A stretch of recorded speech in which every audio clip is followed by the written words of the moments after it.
Hello viewers, போன வீடியோவில் உரம் எப்படி ரெடி பண்ணுறதுன்னு பார்த்துருப்பீங்க. இந்த வீடியோவில் ரோஜா செடிகளுக்கு அந்த உரத்தை எப்படி கொடுக்கறதுன்னு சின்ன சின்ன டிப்ஸோட சொல்ல போகிறேன். அதனால வீடியோவை ஸ்கிப் பண்ணாமல் பாருங்கள்.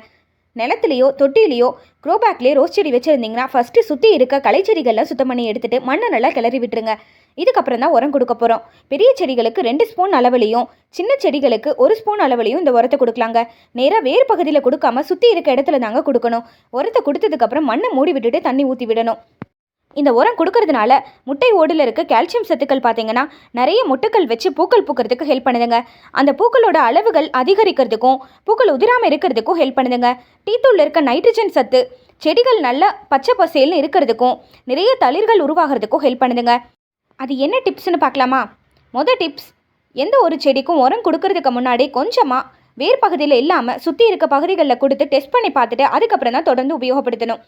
2வது டிப்ஸ் என்னென்னு பார்த்தீங்கன்னா, குறிப்பிட்ட அளவுகளில் மட்டும்தான் உரம் கொடுக்கணும். அதிகமாக கொடுத்தாலும் செடிகளை பாதிக்கும்.